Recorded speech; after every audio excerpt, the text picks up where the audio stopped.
Hello doctor live phone in programme लेकर आपका मेज़बान नईम हाजिर खिदमत है। आप सभी सामीन को मेरा पुरखुलूस आदाब। सामीन, हर साल 7 नवंबर को कैंसर की बेदारी का कौमी दिन मनाया जाता है और इसका मकसद कैंसर को रोकना और वक्त पर उसकी तशख़ीस या डिटेक्शन के लिए आवाम को बेदार करना, अवेयर करना है। हर साल तकरीबन 1.1 मिलियन नए केसेस रिपोर्ट किए जाते हैं और इस दिन को मनाने का मकसद यही है, जैसा कि हमने आपको बताया, कि आवाम को बेदार किया जाए ताकि वक्त पर मालूम चल सके कैंसर है, उसका इलाज भी फिर मुमकिन हो जाता है। सेहत और ज़िंदगी सिलसिले के तहत hello doctor live phone in programme में आज का मौजू है कैंसर की बीमारी, वजूहात, इलाज और बचाव। और हमारे एक्सपर्ट हैं डॉक्टर अखिलेश मिश्रा। आप ऑन्कोलॉजी डिपार्टमेंट सफदरजंग हॉस्पिटल से मुंसलिक हैं। उनसे कोई भी अगर आप सवाल करना चाहते हैं, कोई मालूमात हासिल करना चाहते हैं, तो उसके लिए बराह रास्त आप हमारे स्टूडियो में फ़ोन कॉल्स कर सकते हैं। हमारे 2 फ़ोन नंबर्स हैं जो हम आपको बताते हैं, 01123421083 यानी 23421083 और दूसरा नंबर है 23421082 यानी 01123421082। डॉक्टर अखिलेश मिश्रा, आपका इस्तकबाल है स्टूडियो में। थैंक यू, धन्यवाद। आज बड़ा अहम दिन भी है और मौजू भी है, इसी हवाले से हम बात करना चाहते हैं।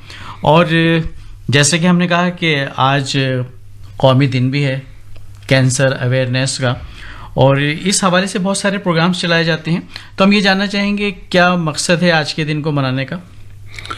देखिए, इसके पीछे जो हमारा जो लार्जर जो पर्सपेक्टिव है, जो बड़ा जो हमारा इसके पीछे उद्देश्य है, वो ये है कि जो हमारे साधारण जो लोग हैं, जो आम जनता जिसे हम कहते हैं जी, तो उनमें अभी भी इसकी जो जागरूकता कम है कि कैंसर जो है वो बाकी जो उनको बीमारियां हो रही हैं, जो रोग हो रहे हैं, तो उससे वो कैसे अलग है और उनसे वो मिलता जुलता भी है, तो कैसे वो लोग उसे समझ पाएं और डॉक्टर्स के पास पहुंच सकें। देखिए, जैसे हमारे देश में एक बहुत ही कॉमन जो बीमारी है, रोग है, वो है ट्यूबरकुलोसिस जी। अब देखिए, ट्यूबरकुलोसिस अगर किसी को हो जाता है, टीबी जिसे हम कहते हैं, तपेदिक, तो वो जो उसके सिम्टम्स होते हैं वो फेफड़े के कैंसर जैसे भी होते हैं, और फेफड़े का कैंसर अपने देश में बहुत ही आम हो गया है जी। तो ऐसे में जो साधारण व्यक्ति हैं उन्हें ठीक समय पर हॉस्पिटल पहुंचना और डॉक्टर के पास जाना। और एक और चीज़ है, ये सिर्फ साधारण लोगों के लिए नहीं है, ये हमारे उन डॉक्टर्स के लिए भी है जो कैंसर के फील्ड में काम नहीं करते हैं जी। और वो साधारण जनता को अपनी सेवाएं दे रहे हैं छोटे अस्पतालों में, छोटे गांव कस्बों में, बस्तियों में, और वो समय पर ऐसे पेशेंट्स को पहचान कर उनको ठीक समय पे उन बड़े हॉस्पिटल में भेज सकें जहां पर कैंसर की पहचान और उसका ट्रीटमेंट होता है जी। तो ये इस पूरे इस दिन का जो है, इसका जो उद्देश्य है, जो इसका गोल है, वो यही है जी। और इसमें तो जो भी मतलब कि हमारे होस्ट नईम जी जो पूछेंगे, या जो आप मतलब कि हमारे पास जो लाइव कॉल आएंगे, तो उसके हम आंसर देंगे। डॉक्टर अखिलेश, हम जानना चाहेंगे कि लंग्स का कैंसर जो है, यानी फेफड़ों का जो कैंसर है, वो बहुत आम है, उसकी क्या वजूहात हैं और किस तरह से उसको डिटेक्ट किया जाता है और क्या उसका इलाज है, कितना लंबा इलाज चलता है जी। ये आपने बड़ा ही अच्छा प्रश्न पूछा। हमारे देश में देखिए, लंग कैंसर जो है वो नंबर 1 कैंसर तो नहीं है, लेकिन हर एरिया में ये नंबर 2 से लेकर नंबर 4 पाया जाता है। इसका देखिए सबसे बड़ा कारण है जो इन्वायरमेंटल फैक्टर जिसको हम कहते हैं, वो है हमारा पॉल्यूशन, और दूसरा हमारा टोबैको यूज वो स्मोकिंग हो सकता है, च्यूइंग हो सकता है। और लंग कैंसर जो है ये मेल्स में, यानी जो है आपका पुरुषों में अधिक देखा गया है। तो ये इसका कारण ये भी है कि उनके अंदर सिगरेट स्मोकिंग या बीड़ी स्मोकिंग बहुत अधिक पाई जाती है जी। और हमारे देश में फिर बहुत जगह जो है साफ सफाई की भी कमी है, तो उससे क्या है कि पहले से कोई अगर इन्फेक्शन हुए रहते हैं तो जो फेफड़े हैं, जो लंग्स हैं, तो उनकी जो है ऊपर असर पड़ता है। और ऐसे जो पहले से खराब जो फेफड़े हैं उनमें बार बार ऐसा इन्फेक्शन होना, तो वो भी भविष्य में जो है आपके 10-20 वर्षों के बाद जो है कैंसर होने का एक कारण बन जाता है। तो इसकी जांचें तो बड़ी आजकल इजीली उपलब्ध हैं, जैसे कि हम सिंपल एक्सरे जो है, साधारण एक्सरे भी उसमें कैंसर का पता चल सकता है। और जो आपके छोटे जो जगह के जो डॉक्टर्स हैं, तो वो भी इसको समय पे पहचान के बड़ी जगह पे भेज सकते हैं, और बहुत समय जो है इसका जो पेशेंट्स का है वो बच सकता है जी। और बजाय इसके कि वो इसको साधारण खांसी या सर्दी जुकाम या जो है टीबी समझ के इसको जो है वो भुगतते रहें। और एक बार देखिए इसमें आवश्यक बात यह है वो कि इनका एक बार सीटी स्कैन हो जाए जी। तो वो और अच्छा रहता है। और आजकल सीटी स्कैन तो मतलब कि हमारे जो है टायर 2 टायर 3 जो टाउन है वहाँ भी पहुँच चुका है। और उसके बाद फिर फेफड़ों से बायोप्सी की जाती है, यानी मांस का टुकड़ा लिया जाता है जी। और उस मांस के टुकड़े से पैथोलॉजी रिपोर्ट बनती है। उस पैथोलॉजी रिपोर्ट से ये इस बात का जो है क्लियर डिसीजन हो जाता है कि यह किस टाइप का कैंसर है, और उस टाइप के कैंसर के अनुसार या तो हाँ इलाज या तो सर्जरी करते हैं या कीमो करते हैं या रेडिएशन करते हैं जी। इस मुतालिक हम अपनी बातचीत जारी रखेंगे। इस बीच लाइन पर एक कॉलर है, उनसे बात कर लेते हैं जी। हेलो जी, कौन सा बात कर रहे हैं? अबरार खान, मुकाम अलसना, तहसील शेखा। जी हाँ अबरार भाई, खैर मकदम है आपके प्रोग्राम में। क्या जानना चाहते हैं आज? सर मैं जानना चाहता हूँ मुंह का कैंसर कैसा होता है और इसकी शुरुआत कैसे की जाती है, शुरुआत कैसे होती है? जी जी जी। और हड्डियों कैंसर, खून का कैंसर ज्यादातर किन किन लोगों में पाया जाता है? अच्छा, कई एक बार में कई सवाल हो गए आपके। चलिए मैं तो बात यहाँ मुंह के कैंसर से शुरुआत करते हैं। नहीं अच्छा है, इन्होंने 3 अलग अलग जो है क्वेश्चन पूछे हैं जी। तो जो नमस्ते आपको। जी जी नमस्कार। तो इसमें देखिए मुंह का कैंसर हमारे देश में बहुत ही फैल गया है। उसका सबसे बड़ा कारण है गुटखा, तंबाकू और इन ऐसी चीजों का प्रयोग, जो कि बचपन से ही देखा जा रहा है कि 14-15 की जो है एज होती है तभी से बच्चे करने लगते हैं। तो ऐसे में क्या है कि 10 से 15 बरस में ये कैंसर बन सकता है। इसका सबसे पहला जो हम सिम्टम देखते हैं वो ये है कि मुंह के अंदर एक किसी भी हिस्से में सूखापन आ जाता है, और नहीं तो वहाँ पे एक लाली आ जाती है और जो ठीक नहीं हो रही है, या एक सफ़ेद उस पर पैच बन जाता है मुंह के अंदर जो ठीक नहीं हो रहा है। तो जो लोग थोड़ा इसके बारे में परेशान होते हैं वो डॉक्टर के पास पहुँच जाते हैं, समय से पता चलता है। और कई लोग ये सोचते हैं नहीं नहीं मुंह के छाले हैं, कोई बात नहीं, ठीक हो जाएगा। तो धीरे धीरे बढ़ने लगता है, फिर मुंह में घाव हो जाता है। तो स्टिल इसमें ऐसा है कि अगर ये मुंह में घाव भी बन गया है तो भी कई बार ये स्टेज 1 यानी पहली स्टेज में पकड़ में आ जाता है। तो पहली स्टेज का अर्थ ये है कि जिसमें हम ऑपरेशन करके इसको निकाल सकें। और अगर ये फिर ये स्टेज 2 में हो जाता है, यानी थोड़ा और बढ़ जाता है, जिससे मुंह का खुलना बंद हो जाए या मुंह से बराबर खून आने लगे, या जो है ये घाव जो गहरा होते होते दांतों को ही गिराने लगे, तब फिर धीरे धीरे समस्या बढ़ जाती है। और उसके बाद फिर क्या है कि इनको हम ऑपरेशन करके निकालना कठिन हो जाता है। तब ऐसे में क्या है कि हम लोग को और भी जो विधियां हैं, जैसे कि आपको रेडिएशन करके और कीमो करके इसको हम ठीक कर सकते हैं। और ये बड़े अच्छे आपने ये प्रश्न पूछे, हड्डी कैंसर और जो खून का कैंसर। ये देखा गया कि हड्डी का कैंसर और खून का कैंसर ये दोनों जो एज के एक्सट्रीम्स हैं, यानी कि जो हमारे जो एक मनुष्य की जो आयु होती है उसके इधर या उधर, यानी कि बहुत ही बचपन में या बहुत ही बुढ़ापे में देखा जाता है। अच्छा। तो बहुत ही छोटे बच्चे जो हैं उनमें हड्डी और खून के कैंसर होने की संभावना रहती है, और बहुत ही जो बूढ़े लोग हैं यानी जो 60-65 के ऊपर हैं उनमें, हाँ बुजुर्गों में इसके देखने की ये पाई जाती है। खून का कैंसर तो देखिए उसकी जांच करना वैसे बहुत ही सिंपल है जी। कोई भी हॉस्पिटल, मतलब छोटा हॉस्पिटल भी इसकी सिंपल ब्लड टेस्ट की फिल्म बना के इसकी जांच कर सकता है।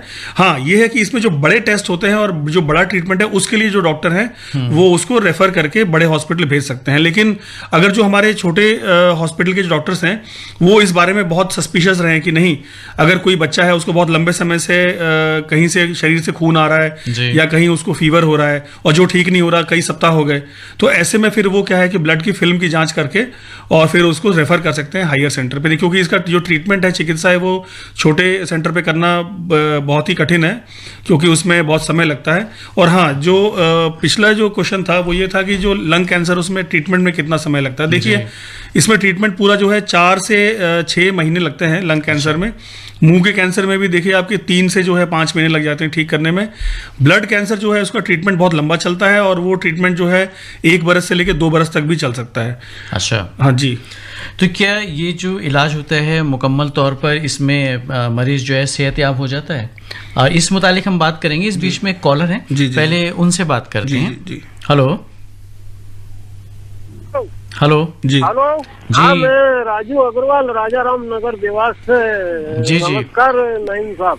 नमस्कार, आदाब राजीव साहब। हाँ, क्या जानना चाहते हैं आज? हाँ साहब, मेरा ये मतलब था, ये सवाल था कि ये कौन सा कैंसर कॉमन है मुंह के अलावा? अच्छा, जी हाँ जी। जी। बहुत ज्यादा जो पाया जाता है कैंसर, वो जानना चाहते हैं। ये कॉमन कैंसर जो है उसके मुतालिक ही जानना चाहते हैं। जी, जरूर बताएंगे। जी देखिए, हमारे देश के अलग अलग क्षेत्रों में अलग अलग कैंसर अधिक पाया जाता है, लेकिन हमारे पूरे भारत की अगर बात करें तो सबसे जो पहले जो 4-5 कैंसर है उसमें मुंह का कैंसर तो आपने बता ही दिया, दूसरा है फेफड़े का कैंसर, और महिलाओं में जो स्त्रियों में जनाना में जो है उसका गर्भाशय यानी यूट्रस के मुंह का कैंसर जिसको सर्विक्स Cervical, कैंसर कहते हैं जी, सर्वाइकल कैंसर जी। और उधर ब्रेस्ट कैंसर और लंग कैंसर और प्रोस्टेट, यानी ये पुरुषों में, जो मर्दों में एक ग्रंथि होती है इसके पेशाब की थैली के आगे, तो उसका एक कैंसर होता है। वो बुढ़ापे में, चूंकि आजकल काफ़ी लोगों की जो है सर्वाइवल बढ़ गई है और पहले की तरह जो है हमारी जो है एज लोगों की नहीं रही,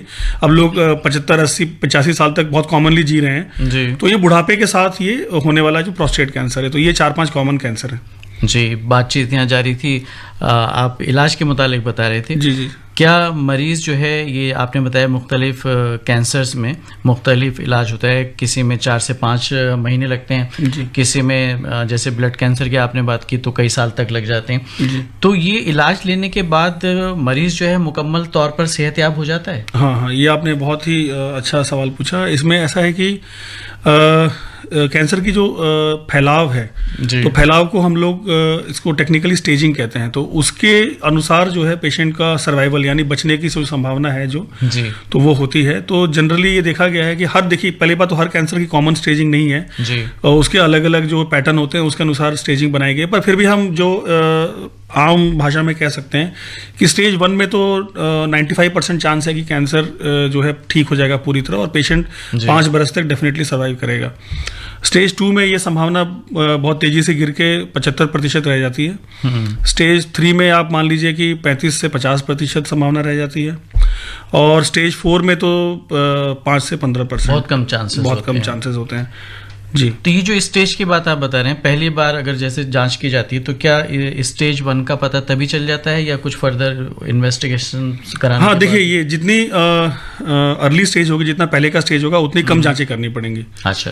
हाँ, और क्या है कि उसमें क्या है कि बहुत सिंपल, जैसे फेफड़े के कैंसर की ओरिजिनली बात हुई थी, तो उसमें बस देखिए 2 ही जांचें हैं, मतलब एक पेशेंट के पॉइंट ऑफ व्यू से एक सीटी स्कैन हो जाएगा, और एक उस सीटी स्कैन के साथ ही एक डॉक्टर बायोप्सी कर लेंगे, और उस बायोप्सी से जो है उसका ये प्रूफ आ जाएगी किस टाइप का कैंसर है, और उस बेसिस पे फिर क्या है कि हम आगे ट्रीटमेंट कर सकते हैं। ये एक मैंने मोटा मोटी बात बताई। अब वैसे तो हालांकि कैंसर के टाइप और स्टेजिंग के अनुसार और बहुत सारे टेस्ट करने पड़ सकते हैं, पर ये मोटा मोटी इतने में हो जाता है। तो लंग कैंसर की बात कर रहे थे, और उसमें आपने कहा कि तंबाकू नोशी जी, और जी। स्मोकिंग और अल्कोहल का इस्तेमाल अगर आप हाँ, ज़्यादा अल्कोहल करते का हैं। देखिए वो ना आपको लॉन्ग टर्म अल्कोहल से लीवर का कैंसर होता है, और उधर हम ये भी देखा गया कि पेट का, और जो खाने की जो नली होती है जो पेट से जुड़ी होती है जो नेचुरली, उसका भी कैंसर होता है, हो सकता है। जी। तो लंग कैंसर के हवाले से अगर बात की जाए, क्योंकि आजकल अगर देखा जाता है कि पॉल्यूशन बहुत ज़्यादा हो रहा है, जी जी जी। तो क्या पॉल्यूशन भी इस पे असरअंदाज होता है? इसमें कैंसर के चांसेस हो सकते हैं या चांसेस बढ़ सकते हैं? हाँ देखिए, आजकल क्या है कि हमारी जो मॉडर्न जो लाइफ है, जिसमें सारे के सारे एस्पेक्ट हैं, चाहे वो हमारे अपने पर्सनल हो, चाहे क्या बोलते हैं कि बाहर के हों, जी। पॉल्यूशन तो बहुत ही बढ़ गया। और पॉल्यूशन में क्या है कि हमारे जैसे व्हीकल से इंडस्ट्रियल पॉल्यूशन, सबसे क्या बहुत ही तरह के केमिकल्स हमारे आ गए हैं। जी केमिकल्स तो यहाँ तक हाल है कि हमारे खाने और पीने में भी आ गए हैं, जिसको हम बच नहीं सकते। जी। हाँ, लेकिन यह है कि जो पॉल्यूशन बाहर जो इंडस्ट्री का और जो व्हीकल्स का है, वो जो खुलेआम हो रहा है, तो वो तो एक बहुत बड़ा एक फैक्टर है कैंसर होने का, और उस कैंसर में लंग कैंसर का एक बड़ा हिस्सा है। सर्विक्स कैंसर की, यानी कि बच्चेदानी के मुंह के जी, जी। कैंसर की बात अभी आपने की थी, जी। और इसमें क्या कोई वैक्सीन काम करता है? जी जी जी, इसमें ये वैक्सीन दी जाती है जो हमारी गाइडलाइंस हैं उसके अनुसार तो इसमें ये है कि जो हम मानते हैं कि जो महिलाओं के जो है आपके सेक्सुअली एक्टिव होने का जो समय है उसके पहले ही दे देनी चाहिए। अब भारत में क्या है कि हमारे देश में अलग अलग समय पे मैरिज के एज है, कहीं तो क्या है कि टीनेज में ही मैरिज हो जा रहा है, कहीं क्या है कि लेट मैरिज हो रहे हैं जी। तो इसमें क्या है कि अभी तक इस वैक्सीन की पहुंच हो नहीं पाई है, पर हाँ वैक्सीन असर करती है यदि सेक्सुअली एक्टिव होने के पहले ही जो दी हाँ वैक्सीन दी जाए। और सेक्सुअली एक्टिव मतलब ये है कि भारत में तो ये टर्म तो बेसिकली विदेशी टर्म है, भारत में मानते हैं कि मैरिज के पहले ही दे दी जाए। जैसे 9 से 15 साल के दरमियान अगर ये वैक्सीन दिया जाए तो असरदार होता है ये? हाँ वेस्ट में तो दिया जा रहा है इस एज में, अपने देश में थोड़ा और लेट दिया जाता है, पर यही है कि मैरिज के पहले दिया जाए तो ये असर होता है। क्योंकि देखिए हमारे क्या है ना कि ये इसका सबसे बड़ा कारण है लैक ऑफ हाइजीन, यानी साफ सफाई की कमी। तो ये एक वायरस से होता है जो बच्चेदानी के मुंह का कैंसर। तो जहां हमारे भारत में अभी अधिकतर जनता जो है वो साफ सफाई नहीं मेंटेन रह पाती है, उनके पास सुविधाओं की कमी है, रनिंग वाटर नहीं है। रनिंग वाटर होना अपने आप में बहुत बड़ी सफाई का फैक्टर बन जाता है। तो उससे क्या है कि उनके गर्भाशय के मुंह में धीरे धीरे एक वायरस घर कर लेता है और वो 10-15 बरसों में फिर वो कैंसर में बदल जाता है। पहले क्या था कि हमारी कैंसर और भी कॉमन था, जब क्या है कि हमारे हॉस्पिटल्स में बच्चों की डिलीवरी नहीं होती थी, तो ऐसे क्या है कि खुले में डिलीवरी होती थी, घर में होती थी और उसमें साफ सफाई रहती नहीं थी, तो वायरस इजीली घर कर जाता था और बच्चे भी कई बार होते थे, 7, 8, 10 बच्चे हो रहे थे। फिर क्या है कि ये भी देखा गया है कि अगर इसका संबंध है कि अर्ली मैरिज जी एंड मोर चाइल्ड या फिर मोर सेक्सुअल पार्टनर्स। अच्छा, तो जिनके सेक्सुअल पार्टनर नहीं भी हैं पर उनका अगर अर्ली मैरिज हो गया, यानी बहुत पहले उनकी शादी हो गई है और बहुत लंबे समय तक बच्चे करते रहे, तो उनको हो जाता है। या अर्बन लोगों में जहाँ पे क्या है बच्चे तो बहुत नहीं हो रहे हैं पर उनके सेक्सुअल पार्टनर बहुत अधिक हैं, जैसे कि अब एक फेथफुल पार्टनर नहीं है, बार बार पार्टनर बदल रहे हैं, तो ऐसे में पुरुषों से वो इन्फेक्शन महिलाओं में आ जाता है और महिलाओं में फिर वो घर कर जाता है। तो ये वैक्सीन की जो आपने बात बताई इसमें कितनी डोजेज दी जाती हैं? देखिए इसमें डोजेज तो लिमिटेड हैं, बहुत अधिक डोज नहीं है आपके, मतलब कि 2 या 3 डोज में ही काम हो जाता है जी। और ये जो है फिर इसका लाइफ लॉन्ग असर रहता है। अच्छा, तो इसमें क्या मेल पार्टनर को भी ये वैक्सीन दिया जाना चाहिए या सिर्फ फीमेल पार्टनर को ही दिया जाता है? देखिए अभी तो जो इसमें अधिकतर जो ट्रायल हुए हैं वो फीमेल्स पे हुए हैं और मेल स्पेसिफिक जो है अभी इसमें कुछ अभी रिकमेंडेशन आई नहीं है। जी साबिन, प्रोग्राम जारी है hello doctor live phone programme सेहत और ज़िंदगी इस सिलसिले के तहत आज का मौजू है कैंसर की बीमारी, वजूहात, बचाव और इलाज। और इस हवाले से बातचीत करने के लिए हमारे स्टूडियोज़ में मौजूद हैं डॉक्टर अखिलेश मिश्रा। आप ऑन्कोलॉजी डिपार्टमेंट सफदरजंग हॉस्पिटल से मुंसलिक हैं। आप भी हमारे एक्सपर्ट से सवालात कर सकते हैं, मालूमात हासिल कर सकते हैं और ऐसा करने के लिए हमारा फ़ोन नंबर है 011-2342-1083 और एक और नंबर नोट कर लीजिए 011-2342-1082 यानी 1083 आखिर के 4 डिजिट्स और दूसरा है 1082। ये 2 नंबर्स हैं आज के प्रोग्राम के लिए। आप इस पर कॉल करके हमारे एक्सपर्ट से जो भी जानना चाहते हैं इस मुतालिक वो मालूमात हासिल कर सकते हैं। और चूँकि सर्विक्स के कैंसर की यहाँ बात चल रही थी, ये तो तकरीबन बात मुकम्मल हो गई कि वैक्सीन अगर शादी से पहले लगवा लिया जाए तो इसका फ़ायदा मिलता है जी। और आगे इसके चांसेस जो है बहुत कम हो जाते हैं, तकरीबन ना के बराबर हो जाते हैं लगभग। और ज़रूरत इसी बात की है कि बेदारी पैदा की जाए आवाम में और उनको बताया जाए, और पर्सनल हाइजीन जो साफ़ सफाई है ज़ाती तौर पर उसका ख्याल रखना बहुत ज़रूरी है, जैसा कि डॉक्टर अखिलेश ने कहा। इस बीच में एक कॉलर हैं लाइन पर, उनसे बात कर लेते हैं। कौन साहब क्या जानना चाहते हैं इस हवाले से? हेलो हेलो जी आदाब जनाब। अनिल कौशल इंदौर। जी अनिल कौशल साहब, क्या जानना चाहते हैं? हम ये जानना चाहते हैं कि जैसे जो औरतों में जो कैंसर होता है अधिकतर गर्भाशय का स्तन कैंसर होता है और पुरुषों में अधिकतर देखा है कि वो तंबाकू, सिगरेट, शराब वगैरह पीते तो उनको मुंह का कैंसर रहता है जी। तो ये दोनों कैंसर में कैंसर स्टेज पे आगे जाएंगे चले जाते हैं तो उनको ऑपरेशन या उसको अस्पताल में भर्ती करने की नौबत आती है या उनके मतलब बचने की संभावना खत्म हो जाती है, खास करके महिलाओं को जिनको गर्भाशय में कैंसर नहीं है। और अगर वो उनको ये पता चल जाए कि उनके मतलब गर्भवती होने के बाद में कितने महीने का गर्भ है, अब चला कि वो मतलब उनको कैंसर है, तो उसमें कितने प्रतिशत बचने की संभावना हो जाती है 50 होने के बाद में? जी, बहुत शुक्रिया सवाल करने के लिए, कि बड़ी उम्दा बात आपने पूछी है कि अगर कोई प्रेग्नेंट लेडी है और उसको प्रेगनेंसी के बाद ये पता चले कि उसको सर्विक्स का या सर्वाइकल कैंसर है, तो उस कंडीशन में क्या सूरत हाल रहती है? बहुत ही आपने अच्छा ये प्रश्न पूछा, क्योंकि ऐसा हम लोग के भी प्रोफेशन में देखा गया है। बीच बीच में ऐसे आ जाते हैं कई केसेस जहाँ पे ऐसा होता है। देखिए, इसमें ना थोड़ा क्लियर प्रोटोकॉल बनाना कठिन है, लेकिन हाँ ये देखा जाता है कि इसमें पेशेंट की लाइफ इंपॉर्टेंट है कि बच्चे को बचाना इंपॉर्टेंट है। तो कई जगह ऐसा होता है कि जहाँ कैंसर तब पता चला जब प्रेगनेंसी अभी लगभग बीच में पहुंच चुकी है और हम एक दो जो है मास यानी 1-2 महीने वेट कर सकते हैं। तो ऐसे में ये किया जाता है कि हम पेशेंट को केयरफुली मॉनिटर करें, बच्चे को बड़ा होने दो, उसको डिलीवर करा लें और उसके बाद कैंसर का ट्रीटमेंट हम स्टार्ट करें।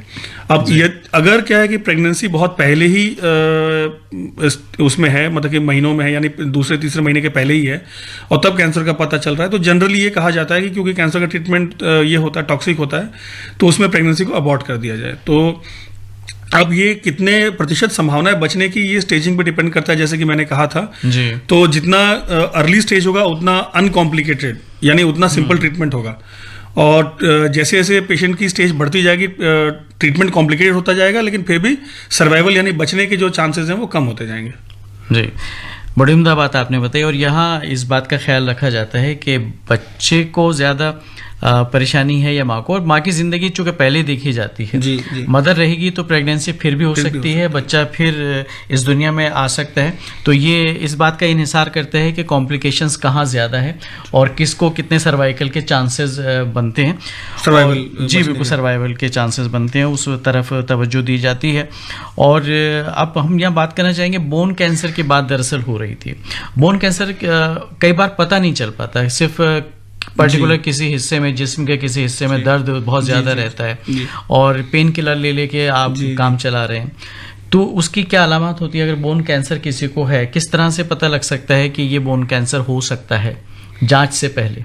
हाँ, देखिए, पहले तो ये बहुत ही कॉमन था, जो हमारे होस्ट नईम जी ने बताया कि बेचारे पेशेंट्स जो हैं वो उसको सिंपल बैक पेन समझ के भुगत रहे हैं और बाद में वो कैंसर निकल आया।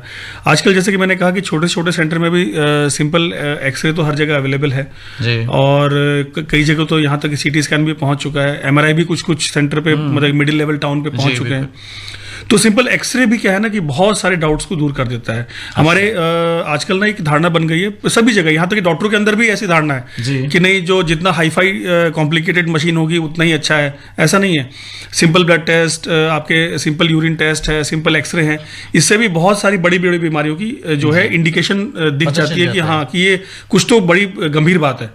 तो इसलिए क्या है कि हम इसको इग्नोर ना करें और कोई भी डॉक्टर को ये कहे कि नहीं डॉक्टर साहब आप एक बार मेरा सिंपल एक्सरे तो करा ही दीजिए, क्योंकि मैं पिछले 1.5-2 महीने से इसको भुगत रहा हूँ। और तो एक्सरे से भी देखिए, बुढ़ापे में क्या है कि मल्टीपल माइलोमा नाम का एक बोन कैंसर होता है। तो होता तो बेसिकली एक प्रकार का ब्लड कैंसर है जी। पर चूंकि ब्लड की जो सेल्स हैं वो बड़ी हड्डियों के बीच में अंदर में बनती हैं, तो वो बेसिकली बोन कैंसर के रूप में फिर वो दिखता है।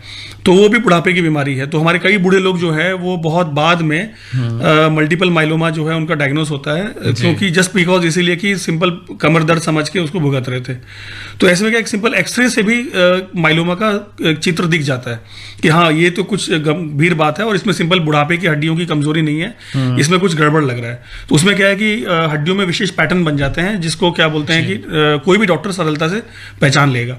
तो ये मल्टीपल माइलोमा हो गया। फिर एक और है हड्डियों के कैंसर में क्या है कि बहुत सारे ऐसे कैंसर होते हैं, जैसे प्रोस्टेट है, जैसे पुरुषों की ग्रंथि वाला है, या ब्रेस्ट कैंसर है, ये हड्डियों में पहुंच जाते हैं पहले, अच्छा, और लोकल ऑर्गन में बाद में दिखते हैं जी। तो ये भी एक बड़ा कारण होता है, आजकल देखा जा रहा है। तो इसमें भी क्या है कि अगर मान लीजिए कि लोकल ऑर्गन जो उसमें तो नहीं पता चल रहा है, पर कमर दर्द या हड्डियों में दर्द या कई बार क्या होता है सिंपल गिरने से ही फ्रैक्चर हो गया जी, तो उसमें भी ऐसी इसका पता चल जाता है। तो क्या है कि तुरंत जो है इसको डॉक्टर के पास हमें जाना चाहिए और वो जैसे ही उनको पता लगेगा वो बड़े सेंटर पे इनको भेज देंगे, क्योंकि जैसे मैंने बताया कि कैंसर का ट्रीटमेंट छोटे सेंटर पे करना संभव नहीं होता है, बहुत लंबे समय तक चलता है और इसमें बहुत सारी कई बार टॉक्सिसिटीज यानी कि इसके साइड इफेक्ट्स भी आते हैं जी। तो जिसको मैनेज करने के लिए एक बड़ा सेंटर चाहिए।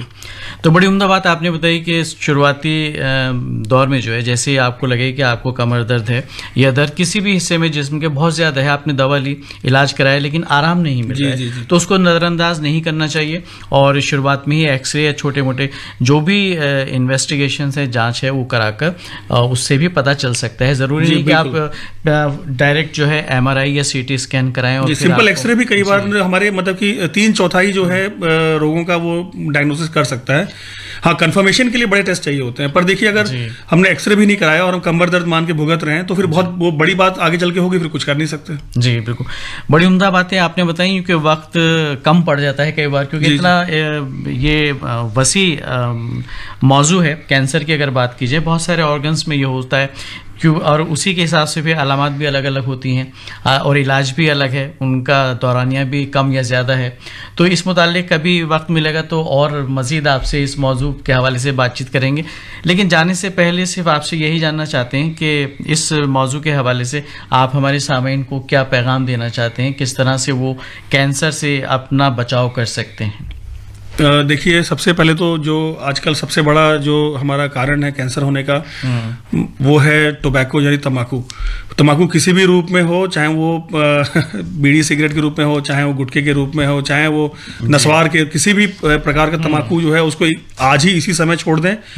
और जो है शराब, जिसको अल्कोहल कहते हैं, वो किसी भी, वो चाहे वो बियर हो, चाहे वो स्ट्रॉन्ग लिकर हो, उसको भी छोड़ दें। जहाँ तक हो सके साफ़ सुथरा खाना खाएं और अपना पर्सनल साफ़ सफाई का ध्यान रखें और जो अपनी लाइफस्टाइल है उसको सुधारें, समय से खाएं, समय से सोएं और सादा जीवन उच्च विचार, जो हमारे देश में एक रहा है कॉन्सेप्ट, जो धारणा रही है, तो उसी का पालन करें। तो इससे जो है कैंसर की संभावना बहुत कम हो जाती है। कैंसर ऐसी चीज़ है जो बेसिकली जेनेटिक प्रोग्रामिंग का डिफेक्ट है, तो इसको तो हम बंद नहीं कर सकते, हाँ, लेकिन उसके चांसेस को कम कर सकते हैं, बहुत कम कर सकते हैं। और समय पर कोई भी ऐसी समस्या जो आपको लग रही है कि कुछ सप्ताह से अधिक चल रही है, 2-3 सप्ताह से अधिक आप उससे भुगत रहे हैं, तो फिर उसको और लंबा ना खींचें और तुरंत किसी डॉक्टर को संपर्क करें। और वो पहले सिंपल टेस्ट जो होंगे, उन्हीं से बहुत कुछ हमको संकेत यानी आइडिया मिल जाता है। बहुत शुक्रिया डॉक्टर अखिलेश, बड़ी उम्दा मालूमात दी आपने कैंसर की बीमारी के हवाले से, और आप स्टूडियो में तशरीफ़ लाए, हम आपके शुक्रगुजार हैं। सेहत और ज़िंदगी सिलसिले के तहत अभी आप सुन रहे थे hello doctor live phone in programme. आज का मौजू था कैंसर की बीमारी, वजूहात, बचाव और इलाज। ये ऑल इंडिया रेडियो की उर्दू सर्विस है।